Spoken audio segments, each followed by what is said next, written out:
Naimbagal daw tayo man amin ng kakabsat. At datoy man dito'y taltalonan. Tanapintas ti tiyempo. Ayan. Nakababa na tong mga alaga natin manok.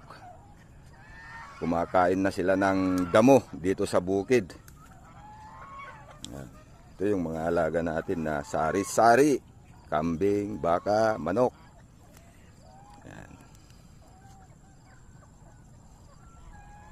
Kumakain sila ng damo.